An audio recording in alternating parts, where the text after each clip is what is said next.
예, 오늘의 모닝 브리핑 시작하겠습니다. 양호한 경제 지표 그리고 기업들의 실적이 잘 나오면서 3대 지수 모두 올라가는 그런 모습을 보였고요. 나스닥과 S&P 500 지수는 사상 최고치였습니다. 그리고 이제 주요 증권사, 금융사 임직원들이 연준의 독립성을 지지하고 나섰거든요. 최근에 이제 파월 흔들기를 좀 그만해라. 그러니까 이렇게 이제 무언의 어떤 시위를 한 그런 측면이 생긴 거죠.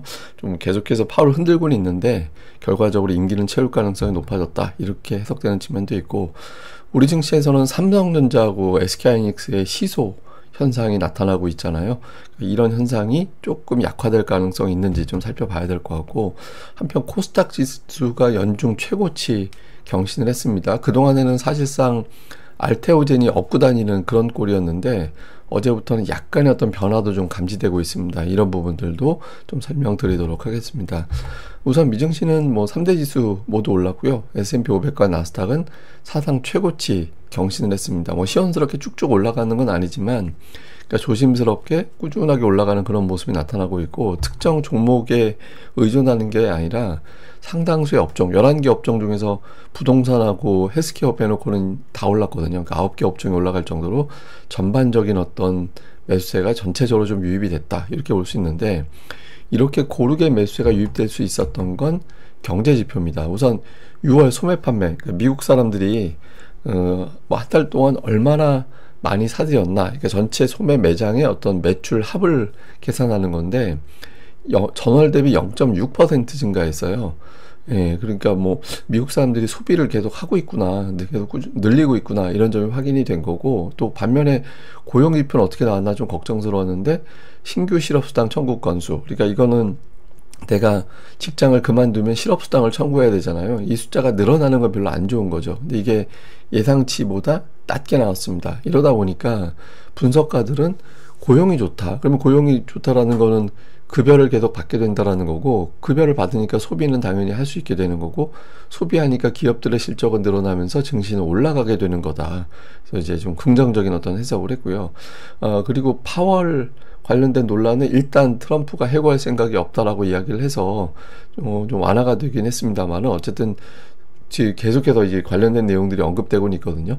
그러니까 울프 리서치에서는 만약에 파월을 해임한다면 증시가 급락할 거다. 그리고 금리는 급등한다. 뭐 금리 인하를 위해서 파월을 해임한다고는 하지만 중앙은행이 아닌 정부에서 금리를 움직인다? 이거는 채권 시장에 대한 신뢰도가 떨어지기 때문에 금리가 올라갈 수밖에 없다. 이렇게 이제 분석을 하고 있고, JP 모건, 뭐 뱅크 오브 아메리카, 시티, 골드만삭스 이런 CEO들은 대부분 다 연준의 독립성은 중요하다. 이렇게 또 메시지를 내놓기도 했습니다. 그리고 관세 협상 관련해서는 트럼프가 인도하고 협상이 가깝게 되고 있고, 유럽도 합의가 곧 될 것 같다. 이런 발언을 했거든요. 그리고 백악관 대변인도 비슷한 취지의 이야기를 했습니다. 그래서 아마 다음 주 내에 이제 인도와 유럽 관련된 어떤 합의 내용, 이게 뭐 완전 최종 타결 쪽보다는 큰 그림에서 이렇게 합의했어, 뭐 이런 식의 메시지가 나오지 않을까라고 생각이 됩니다. 그래서 어쨌든 뭐 조만간 한두 개 정도의 합의 결과가 나올 것이다라는 기대감도 좀 있는 것 같습니다. 그리고 뭐 전체적으로는 그 옵션 만기를 앞두고 있거든요. 그 옵션 만기를 앞두고 있는데 한 3조 원대, 이번 옵션 만기 걸려있는 게 한 3조 원 정도 된대요. 3조 달러 정도 되는데, 근데 이번에 콜옵션에 많이 몰려 있다고 합니다. 그러니까 올라가는 쪽에 옵션이 대부분 걸려 있어서 일부에서는 이제 그런 주장도 있습니다. 이거 만기 끝나고 나서 조정 나올 수도 있다. 그러니까 이게 뭐 물론 그 뒤에 또 매수세가 계속 들어오면 되는데, 이번 만기일 때는 과하게 콜옵션 쪽으로 몰려 있어서 한편으로는 저것 때문에 올라가는 건가? 그래서 과매수 아닌가? 이렇게 우려하는 시각도 있다. 이런 주장도 일부에서 나왔습니다.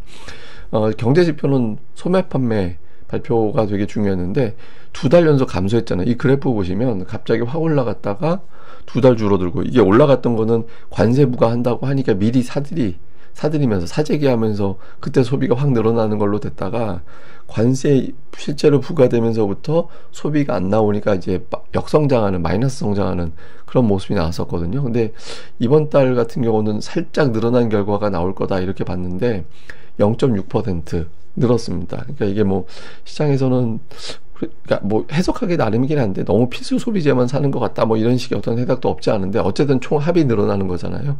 예, 그래서 미국의 소비는 관세에도 불구하고 뭐 일단 적어도 6월 데이터상으로는 괜찮다 이렇게 보여지는 거고, 그다음에 신규 실업상 청구 건수가 줄어들고 있잖아요. 그러니까 이게 4월 이동평균선인데 이게 꺾어지고 있거든요.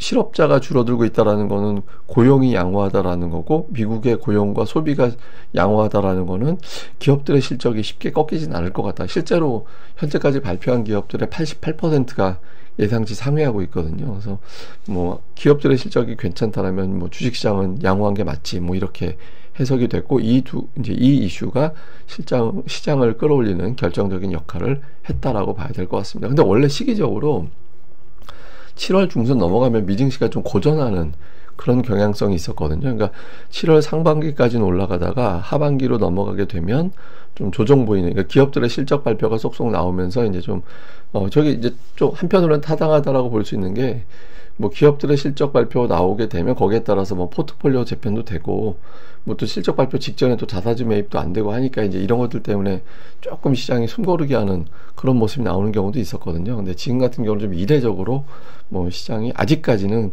뭐 그 날짜임에도 불구하고 선전하는 것 같이 보이긴 합니다. 근데 이게 뭐 실제로 저 기간은 다음 주가 저 기간이라 저 데이터대로 가는지는 뭐 다음 주에 좀 봐야 될 것 같습니다. 근데 중장기적으로 보면, 그러니까 미국 시장은 결과적으로 총 유동성, 저를 갈색이라고 하나요? 저희 브라운? 갈색? 하여튼 검은색은 이제 지수고 한데, 어쨌든 총 유동성이 늘어나는 국면에서는 주식시장은 올라가는데, 그러니까 최근에 좀 늘어나고 있다라는 거예요. 그래서 뭐 돈이 많이 늘어나면 주식시장 결국에 올라가는 거 아니냐. 그러니까 지금이 그런 국면이라서 쉽게 꺾일 장은 아닌 것 같다. 그러니까 이렇게 이제 시장에서는 해석하는 것 같습니다.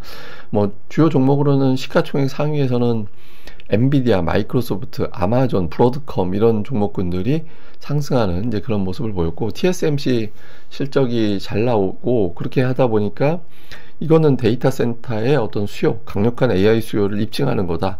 이렇게 해석이 되면서 주요 반도체주 상승 요인으로 작동을 했고요. 다만 이제 마이크론 테크놀로지 같은 경우는 어제 SK하이닉스가 워낙 크게 빠져서 그 영향을 마이크론 테크놀로지가 또 받으면서 이제 동반해서 밀리는, 같이 이제 연동해서 밀리는 그런 모습을 보였고, 상승한 건 오늘 페피코 이야기가 많이 나오더라고요. 그러니까 실적 발표하면서 급등을 했잖아요. 근데 실적 발표한 날 상승률로는 저기 23년 만에 최고치인가? 하여튼 그렇대요. 그러니까 20년 이상 만에 실적 발표 당일 7% 이상 올라간 적이 없었는데, 이제 그 정도로 올라가서 이제 굉장히 이례적으로 좀 세게 올라갔다, 이렇게 볼 수 있는 거고, 그 외에 이제 태양광 관련된 기업들, 그다음에 일부 실적 발표한 항공사 이런 기업들이 이제 선별적으로 올라가는 이제 그런 모습을 보였습니다. 이게 잘 보면 이렇게 급등했다라기보다는 저게 상승률 상위 종목인데 그냥 적당하게 대부분 올랐다, 뭐 요 정도로 해석이 되는 것 같습니다.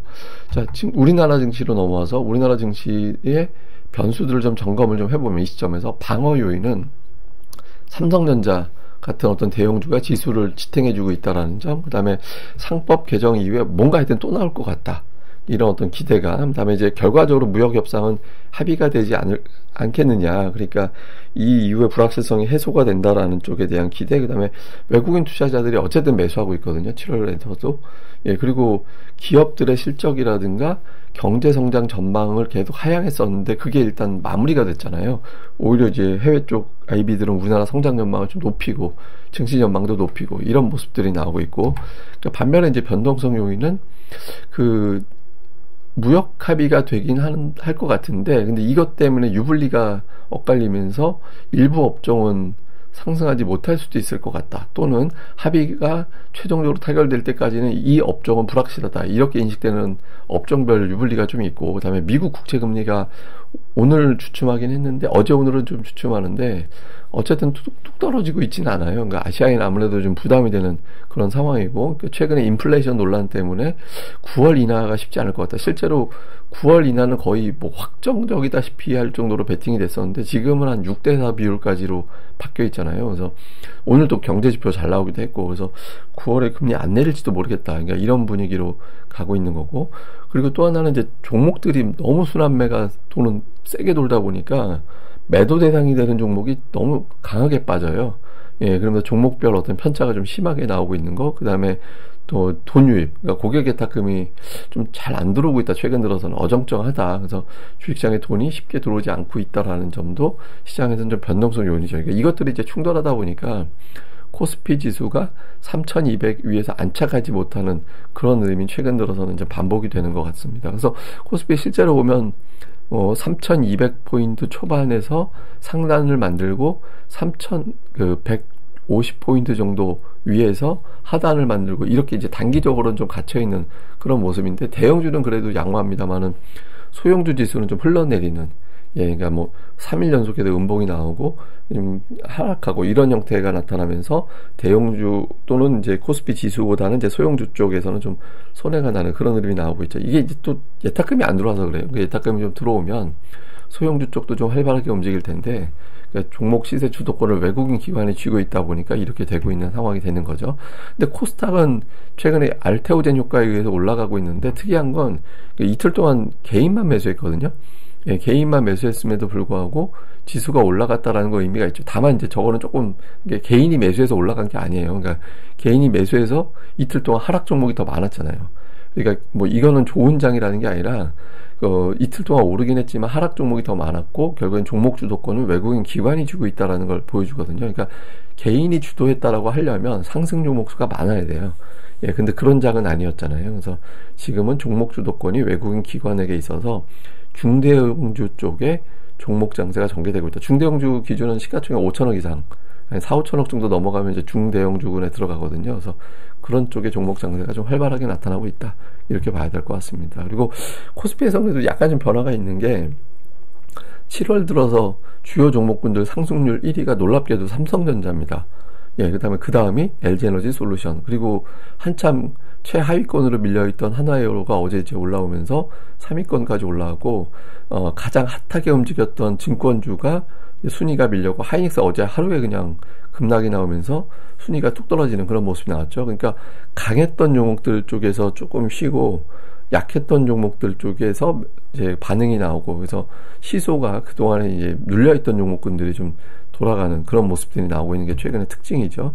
근데 코스닥 같은 경우는 이게 뭐 계속 말씀드리지만 지수하고 비교해 볼 때 지수는 파란색 선인데 좋은데 그 빨간색 상승 종목수 비율은 별로 안 좋거든요. 그러니까 대형주 쪽에 치우쳐 있다 이렇게 이제 볼 수 있는데, 다만 이제 어제 약간의 변화가 있었거든요. 그러니까 알테오젠이 지수만 높여놓는 그런 현상이 나왔었는데, 어제 그제 같은 경우는 이제 뭐 일부 뭐 반도체를 비롯해서 몇몇 종목군들의 어떤 변화, 그러니까 또 그 안에서 업종 내에서도 종목들이 또 차이가 많이 나긴 하는데, 어쨌든 종목들이 조금 다양해지는 그런 변화가 좀 있었거든요. 그래서 오늘 그 기존의 어떤 종목군들 이외에 어제 제약주 뭐 이런 것들 이외에 일부 반도체 이런 것들이 움직였었는데, 그 외에 뭐 2차 전지를 비롯해서 아니면 엔터주라든가 하여튼 뭐 게임주라든가 하여튼 등등의 여러 가지 부류의 종목군들이 있잖아요. 그래서 한두 개 정도가 추가가 되면서 코스닥의 상승 종목 수가 늘어나는 쪽으로 좀 바뀌게 되는지, 그럴 가능성도 좀 있어 보이고 해서 좀 코스닥의 어떤 변화가 생기는 종목군들을 좀 잘 봐야 될 것 같습니다. 일단 오늘 제가 이제 중점적으로 말씀드리고 싶은 건 삼성전자하고 하이닉스인데, 두 종목의 연봉 차트를 비교를 해보면 삼성전자는 오르고 내리고 오르고, 근데 하이닉스는 오르고였잖아요.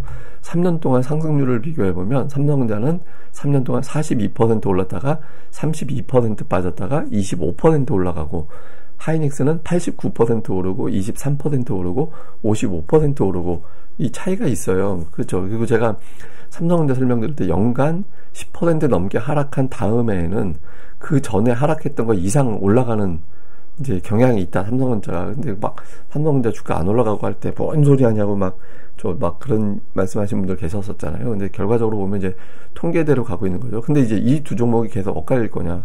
우선 엇갈리게 됐던 결정적인 계기를 보면 SK 하이닉스의 PBR 밴드를 보면 상단 맞았어요. 그러니까 상단 딱 그 PBR 밴드가 고점, 정점을 맞은 상태이기 때문에 이쯤 됐을 때 일부 자금, 이게 완전히 다 모든 자금이 이탈해서 하이닉스는 끝났어, 이게 아니라 일부 투자자들은 저런 지표라든가 뉴스에 반응하는 투자자들은 이쯤 했을 때 한번 좀 꺾어주자, 팔자, 이렇게 생각하는 투자가 등장하는 타이밍이었어요. 그러니까 이 투자자들의 매도 물량이 소화가 될 때까지는 좀 변동성이 있겠죠. 근데 그러고 나면 주가는 이미 그 단계에서 내려오긴 된 거고, 또 하이닉스 실적 발표 이후에 실적 전망치가 상향 조정이 되면 또 저 밴드가 달라지게 되거든요. 그래서 뭐 하이닉스는 단기적으로 이제 여러 가지 어떤 지표를 본 투자자들의 매도 물량이 나왔고, 반면에 이제 삼성전자 같은 경우는 뭐 PBR 밴드를 보면 아직까지 바닥에서 약간 올라온 정도, 그러니까 가격 부담이 없죠. 그런데 이 타이밍에 삼성전자 실적이 괜찮을 것 같은데 라고 생각할 수 있는 여러 가지 시그널들, 그러니까 뭐 손실 부분을 다 재고를 다 손실로 이미 다 털어버렸다 라든가, 아니면 이제 엔비디아가 중국의 제품을 공급한다고 해서 저사양 제품은 삼성전자가 담당할 수 있어, 이런 어떤 기대감들이 만들어져요. 그러니까 일부에서는 음모론도 있어요. 그러니까 음모론은 아니고 어떤 주장도 있냐면, 엔비디아가 이번에 AI 칩 공급하는 건 그냥 엔비디아의 재고 터는 거다. 그러니까 재고 터는 것까지는 좀 봐줘, 이렇게 해서 백악관하고 딜이 돼서, 그래 그럼 그것까지만 털어. 그래서 향후 신규 제품이 계속해서 생산돼서 들어갈지는 잘 모르겠다, 이런 주장도 있긴 있어요. 그러면 이제 재고만 터는 거지 신규 제품 들어가는 건 아니잖아. 그러니까 이런 주장도 있는데, 그거는 뭐 모르죠. 뭐 봐야 하는 거니까. 근데 어쨌든 중국에 들어간다. 뭐 오늘 웨드부시에서는 중국에 제품 공급하는 건 엔비디아의 게임 체인저다. 그래서 엔비디아에 공급하는 모든 기업들의 수혜가 될 수 있다, 뭐 이런 주장을 하기도 했거든요. 근데 어쨌든 두 기업의 차이는 3년 동안 계속 오르기만 한 거, 그러니까 작년에 빠졌다가 이제 회복되기 시작한 거, 그래서 가격 부담이 좀 커진 거, 아직 없는 거, 이런 구도인데, 앞서 말씀드린 대로 일부 투자자들의 매도 물량 소화하고 나면 이제 또 다시 이제 종목들이 반응이 바뀔 수 있어서 이 부분 봐야 되고, 특히 삼성전자가 오늘 기술적으로는 중요한 저항대거든요. 그래서 이 저항대에서 삼성전자가 이제 뚫고 나가면서 새로운 어떤 시세로 가느냐, 아니면 이제 일단 이 추세에 충실하게 움직이면서 오늘 이제 삼성전자가 조금 단기적으로 주춤하고 다시 반대쪽 시도 하이닉스 쪽으로 돌아가느냐, 그러니까 이 부분 삼성전자가 굉장히 중요한 어떤 변곡점에 와 있다, 이 점도 한번 생각을 해봐야 될 것 같습니다. 예, 그럼 또 오늘 하루 또 잘 보내시고요. 저는 또 다음에 뵙겠습니다. 이 방송 구독하기와 좋아요 꼭 부탁드립니다. 감사합니다.